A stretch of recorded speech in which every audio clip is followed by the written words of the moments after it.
Well, hello everyone, and I hope I have sound. I hope everything is cool. It's been a crazy week. I normally try to broadcast a couple times a week, and I hadn't been because I had actually been very, very sick. But it wasn't the COVID. Just so that you know, I actually did go and get tested for it because I wanted to be sure, obviously. But no, it wasn't that. Just did not feel well for quite a bit of time. So when I came down here to my studio, I forgot I had torn things up. So I was a few minutes late because I was scrambling. Whatever. So today's kind of a short show, on the fly type thing. And hello, Julian. I see you there, so that means you can hear me, which is wonderful. So this is the bonus episode for September 72. Got a little bit of follow-up. Yeah. And something really cool to show you guys. I don't have it all loaded up ahead of time, so there's going to be a little bit of me getting things up on the screen because, again, I was running late. So while I'm at it, let's get something up on the screen, shall we? There were some things I said I was going to follow up on from last show, and I want to let you know what I found out. Oh, and Julian's been supporting the Newsom recall. Good for you. Okay, here on the first page, second paragraph, it mentioned that Dr. Hospers had an interview on National Educational Television Network. I went and looked for that everywhere. I couldn't find it. But one thing I learned is that National Education Television Network was the predecessor to PBS. Didn't know that. But I did find a couple other things. Okay, down at the bottom, there has to be something in this program that'll let me put my mouse pointer up there because I'm trying to point at something. So in that first column down at the bottom, it talks about coverage, and it said basically that they got shitty coverage from the Boston Globe. It said, in general, reportage was fair, the only conspicuous exception being that of the Boston Globe, widely known as the most ultra-liberal paper in the country. Well, I have a subscription to newspapers.com, and I knew the date. At least I knew it was September 72. So I went to look for this Boston Globe article. And I believe I found it. I gotta pull this up. Is this it? And I found a couple by the same author. So let me pull up this. Let me hide LP News here for a second. Here we go. All right, so this is what I found. And I believe the date was September 14th, 1972. Boston Globe, Jerry Taylor, yes, Globe staff. And I'm going to read this out to you. And I have to put it up on my screen here to read. I didn't think this was so bad of coverage. So sorry that I'm looking down. I didn't print this out.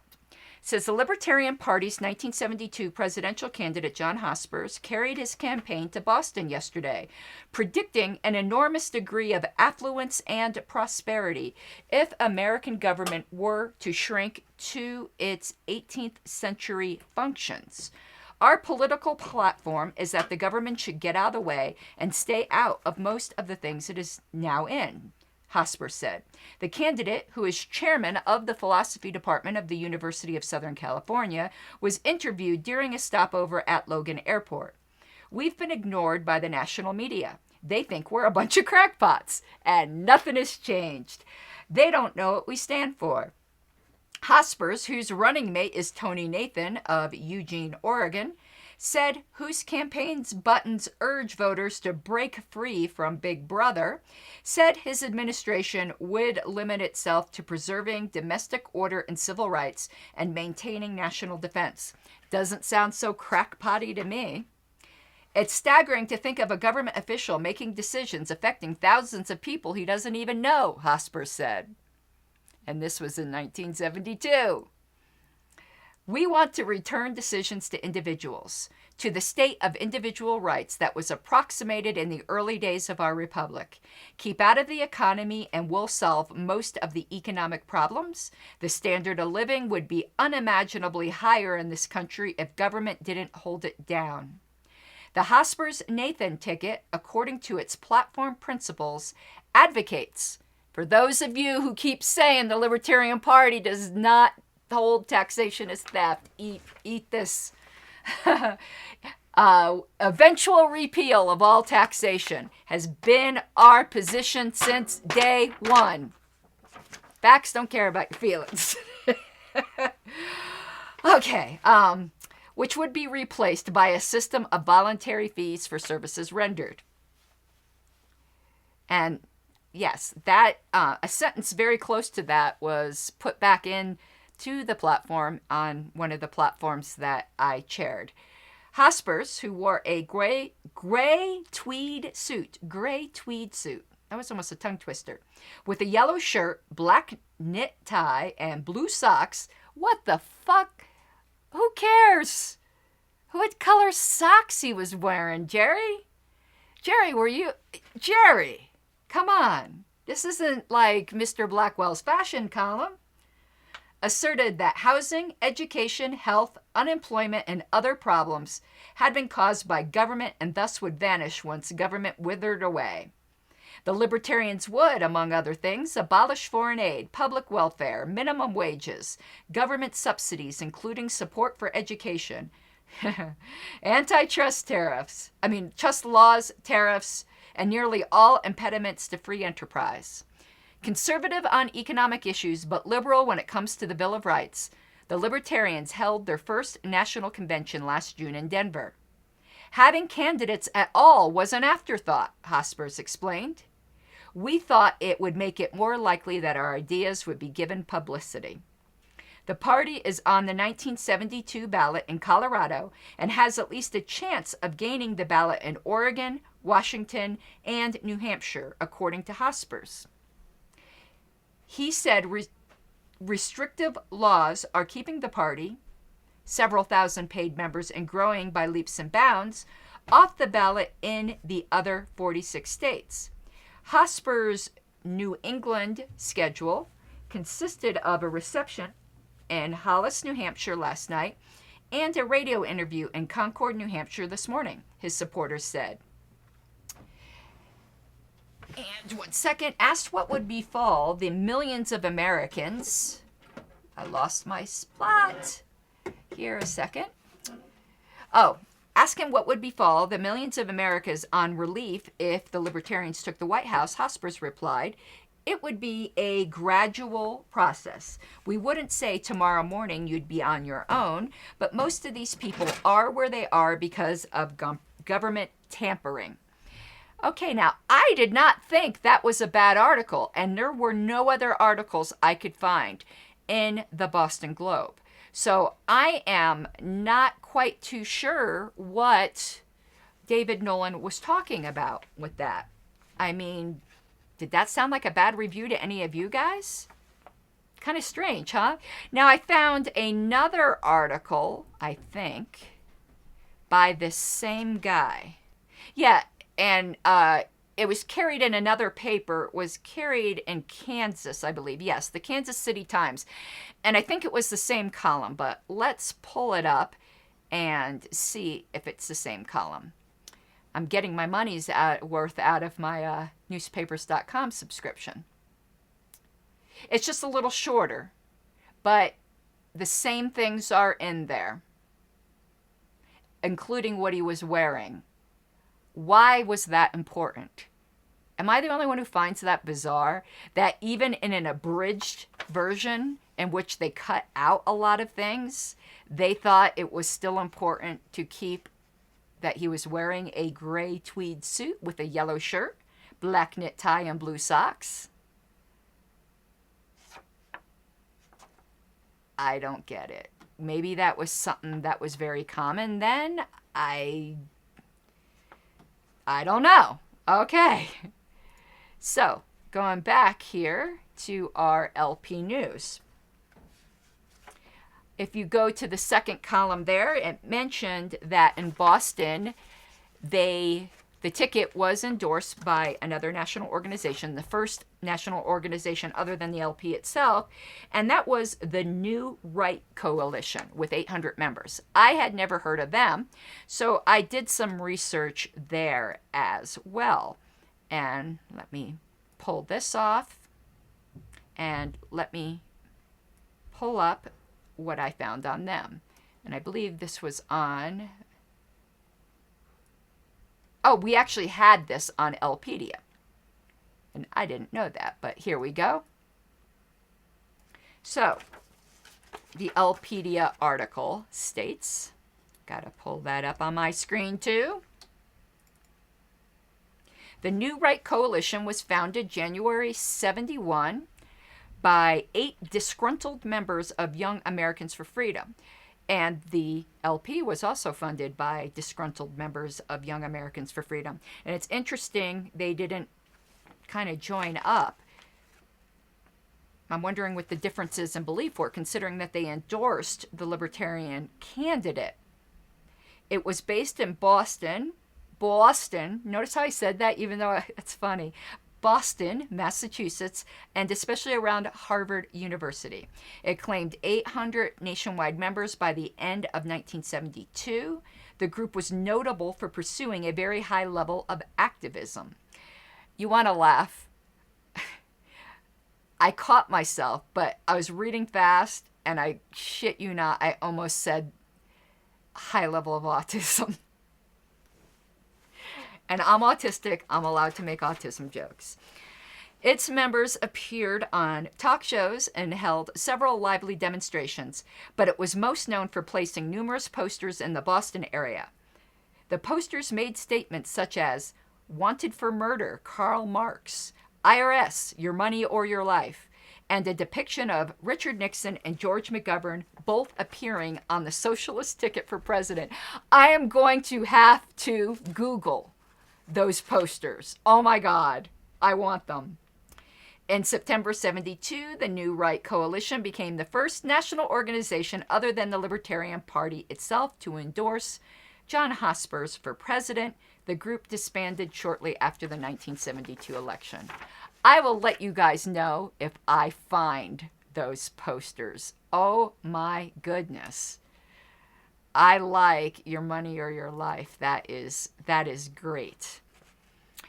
Okay, so let me see if there's any other tidbits. And hello, David and Celidrio.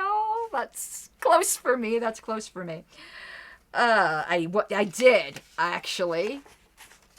I have right here. We're going to go back to LP News. We're going to go to the last page. Here's where I'm going to introduce the really cool thing I get to show you guys. Hey, how'd that go on and off? Cut it out. Here we go. Alrighty. So if we go to the last page. Yes. Okay. Under Pro-Capitalist Bookstore opens. That address there fascinated me. So I wanted to see if this Pro-Capitalist Bookstore was still there. No.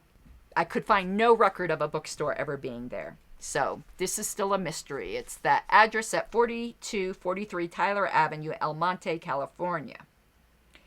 Also, down at the bottom where it says Hosper's portrait being painted, I tried to find this portrait. I did find a portrait of Hosper's, but I don't think it was this one because he looked older in the portrait I saw than he would have been in 72, at least by my judgment. So I still haven't found that. But now for the cool thing I've got to show you. So I was sitting at the Arizona convention, and I was given this little package. If you guys remember when we last spoke, on the last page here of LP, I believe it was on the last page. I know it was in here somewhere, or it might have been the issue before. Let's see. focus on campaign action. Well, I don't see it here, but basically it was talking about campaign material. And interesting. Don't know why, David. Oh, David was telling me about blurry images. So, and you could write in and get a copy of Dr. Hosper's book, Libertarianism, which we're all familiar with, or should be. You could also get a copy of the button, the Hosper's Nathan button, which I did put up on the screen. But here it is in the flesh. Okay. And if you can't see along the top, it says, break free from Big Brother, vote Libertarian. Let me see if I could put this. I don't know if my phone will focus. There you go. And so, and a bumper sticker they said you could get. And that episode, I said, oh my goodness, they described the red, white, and blue, full 12-inch, the giant bumper stickers from ye olden days. And I said, damn, I've never seen the Hosper's Nathan bumper sticker. I wish I could find that. Well, at the Arizona convention, I guess, as I said, I was given this. And I said, I wonder what's in here. And there was a bunch of these buttons. There are, I think, like 12 of them in there. And there was this, which I don't know what this is from. This isn't Gary Johnson. I have no idea what this is. And here's the picture on the back. If someone could let me know who that is. But it's not a Libertarian candidate, but, it's one of those old matchbook things,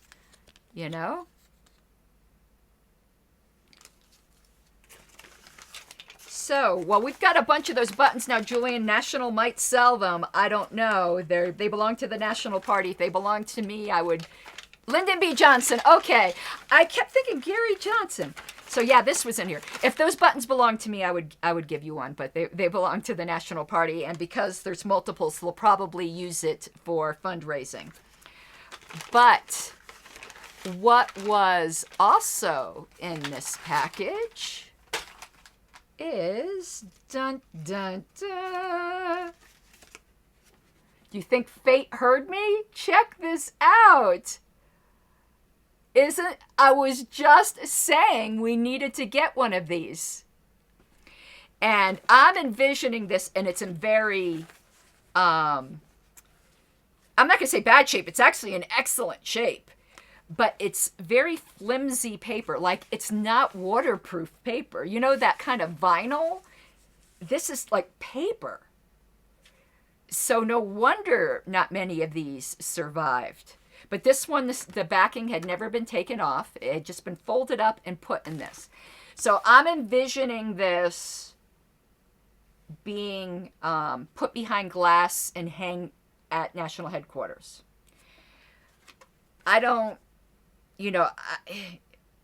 think they make like the frames that are, I don't know. I'm going to try to find a frame that was probably supposed to be vertical with multiple things and turn it sideways and like frame this and send it up to national. A scan is going up on Lpedia today because I just got unpacked from Arizona. But I wanted to show you what it looked like on the screen as well. If I did bring that with me, which I think I did, my scan of it. Yeah, let's put this up. Now, isn't that badass? That is like, I can't believe I had just said that we needed this. And within 2 weeks, it came to me. These things just, they find me. So this was definitely a missing piece of history. Somebody just had this in their drawer in Arizona. I am so sorry. I don't know who gave it to me. I was so distracted and like it was handed to me, and I get very, very flustered with my ADHD and all that. So, yeah. So, anyone who was at Arizona who knows who gave me this envelope, please, I would love to send them a thank you note. But on the outside, it says 12 Hosper's Nathan's buttons, 1 HN bumper sticker. But it doesn't say anything about the Lyndon B. Johnson matchbook. So I don't know if that's a political collectible. If it is, maybe National can sell it to raise some money. I don't know. But yeah, that will all be going off to National. And I would expect they'll probably use the buttons for some kind of 50th anniversary fundraising is what I expect. Things that we have duplicates of, that is what they tend to do. Okay, so that was the super cool thing. Like, I was so excited.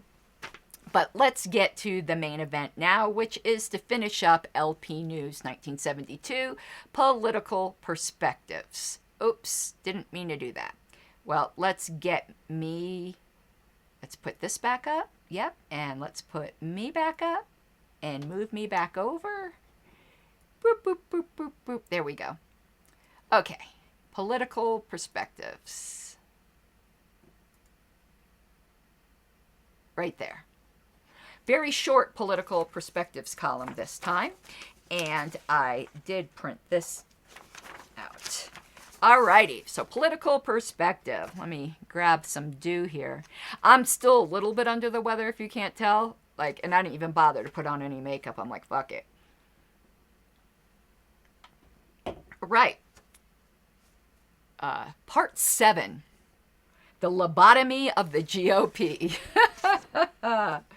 All right. And this is like an editorial written by David F. Nolan. So all the I's and stuff, that refers to him.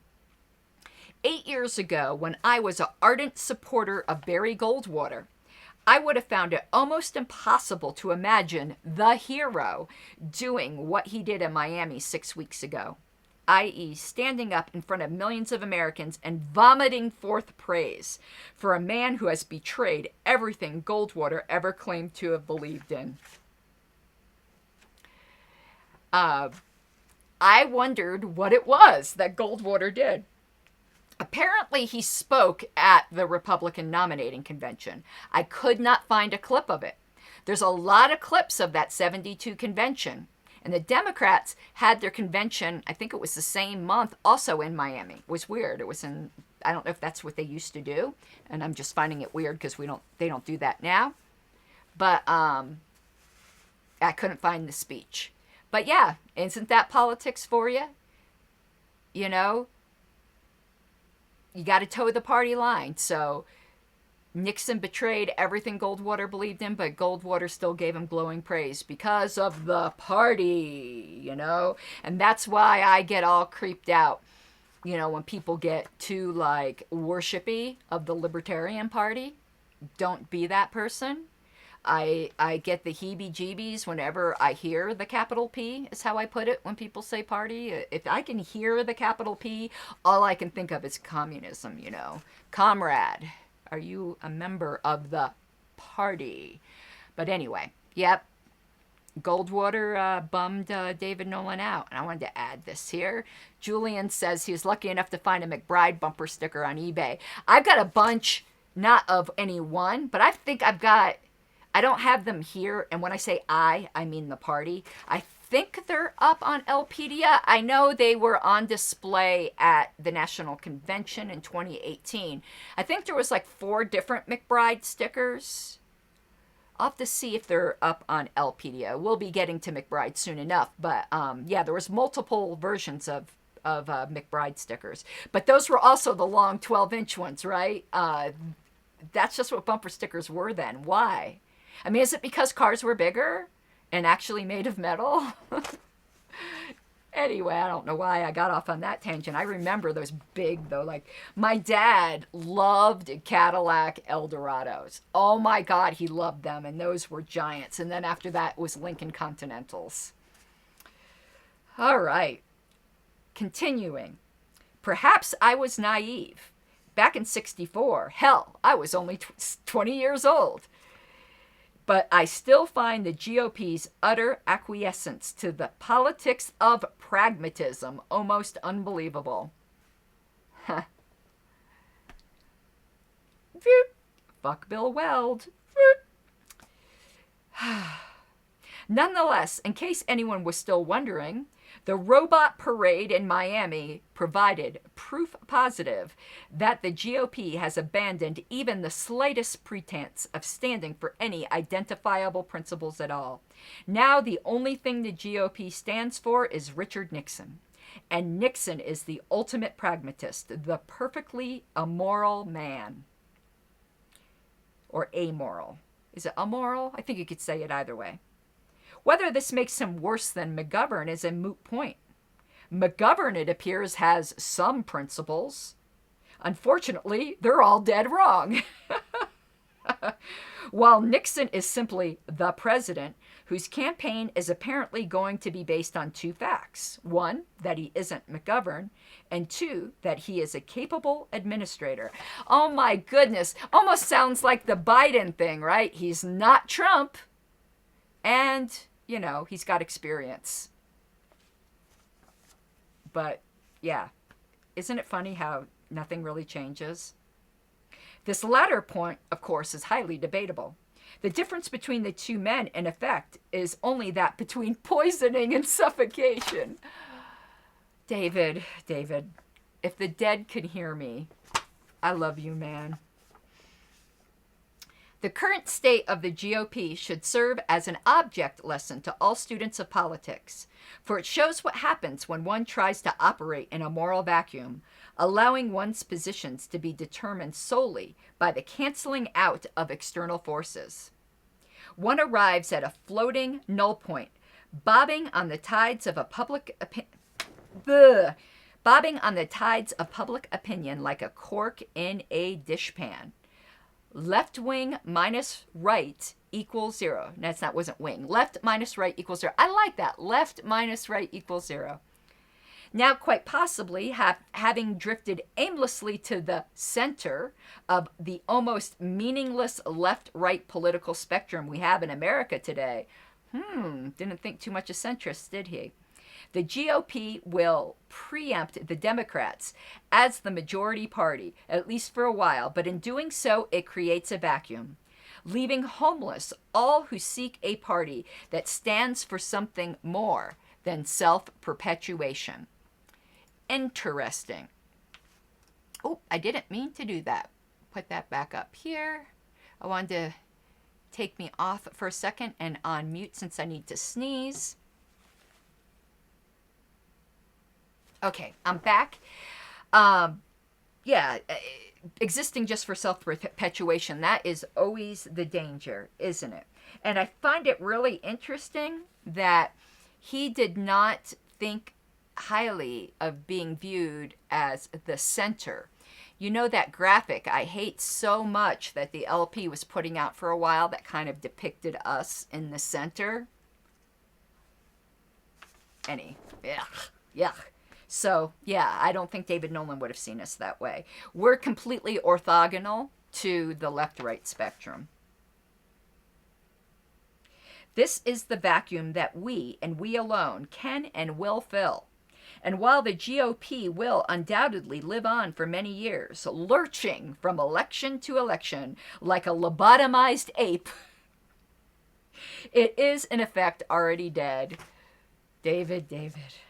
A zombie, which will continue to function only as long as its existing momentum can propel it down the track. For he who buries his principles buries himself. Damn it, I love that last sentence, man. Woo!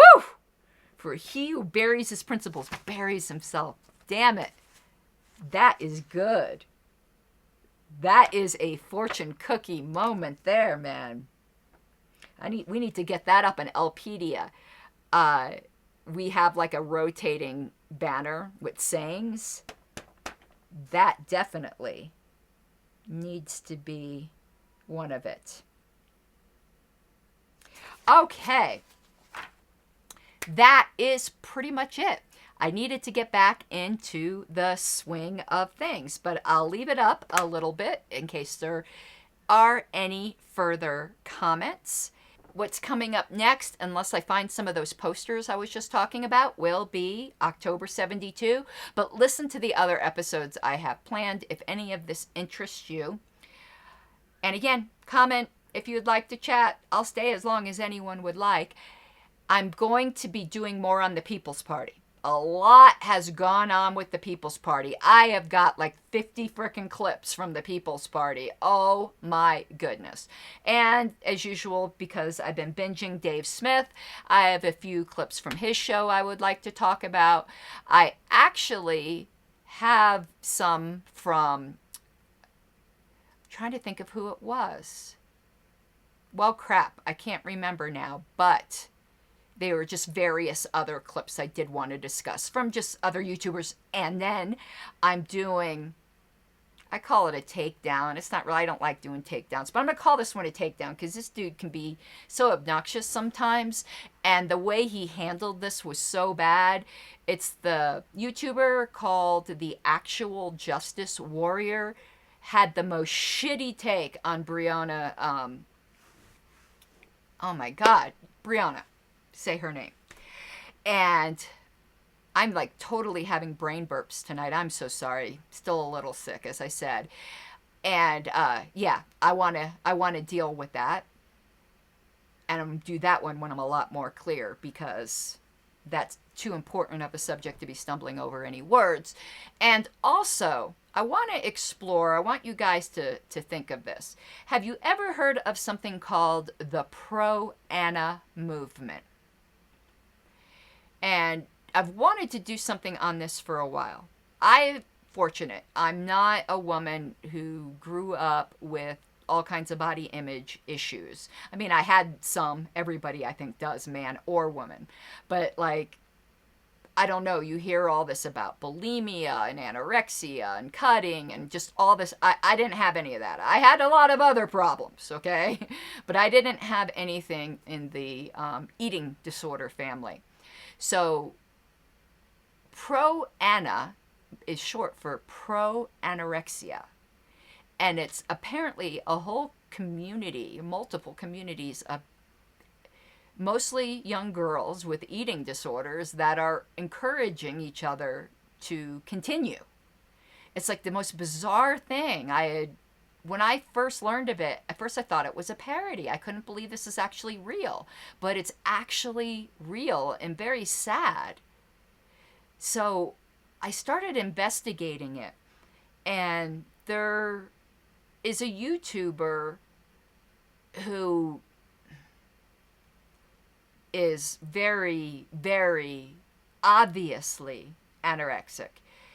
And there's all kinds of controversy going around about this particular YouTuber, and, you know, YouTube takes so many things down, but allows this content that is obviously pro-Anna content up, you know, and she's influencing young girls and all this sort of thing. I'll get into the backstory on that, but really what I wanted to explore was the libertarian implications of things like pro-Anna.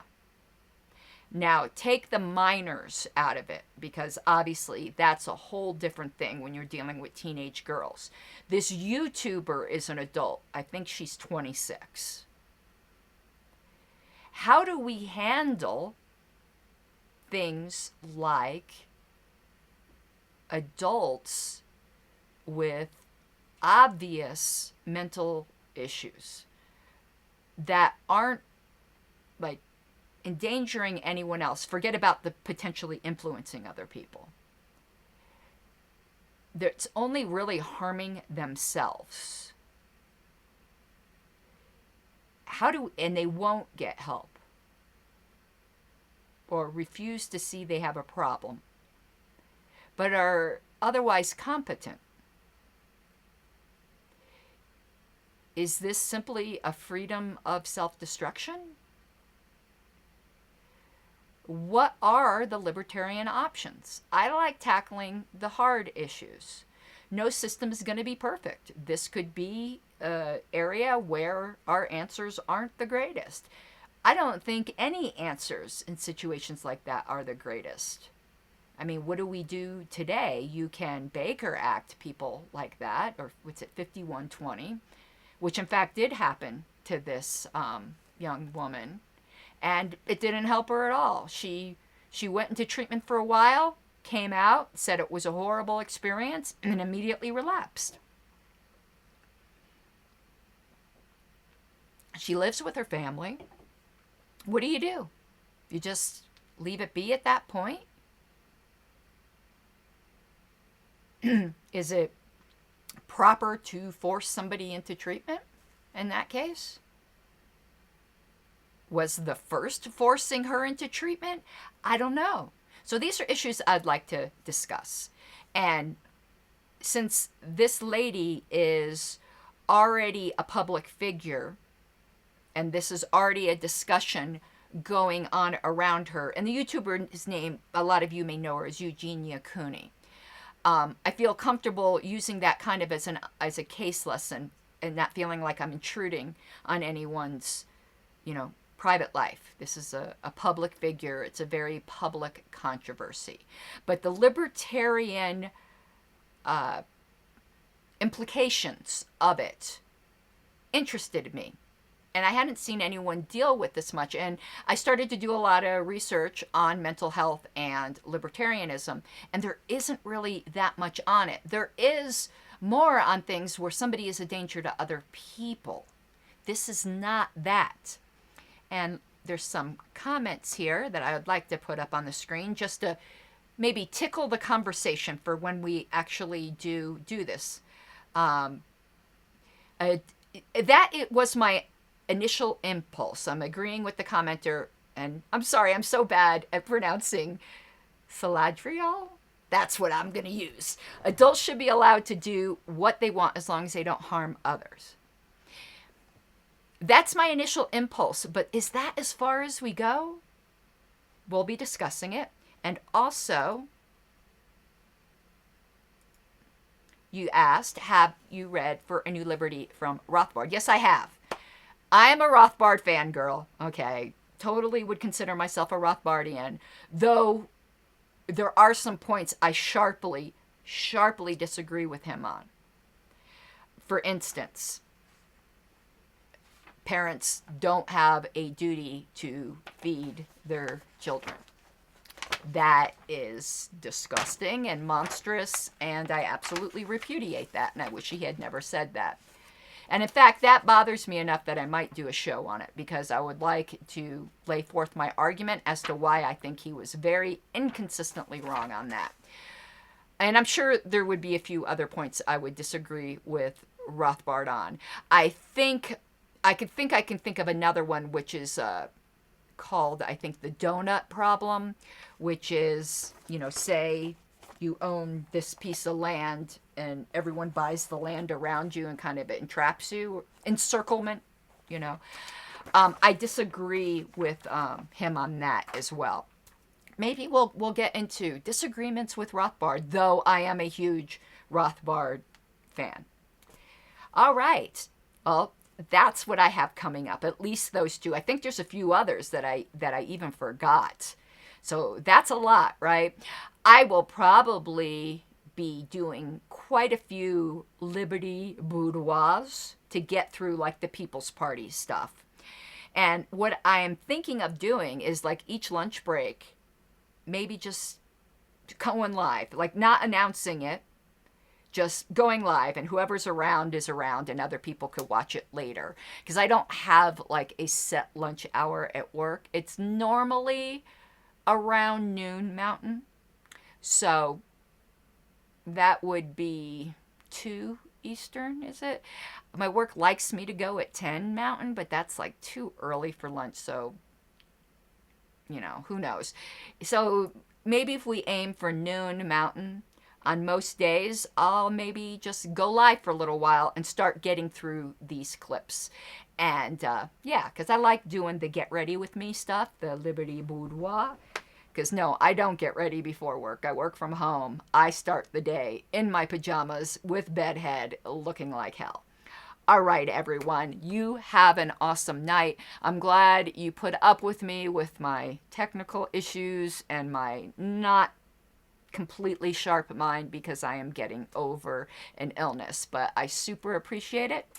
Have an awesome night, and hopefully I'll see you at lunch tomorrow or tomorrow night. You gotta take what you're given, that's how we live it. Don't be mad at the system, it's simply how we've existed. I hear a lot of people talking like they politicians and choose to be an accountant because it's safe in the business, not because they want to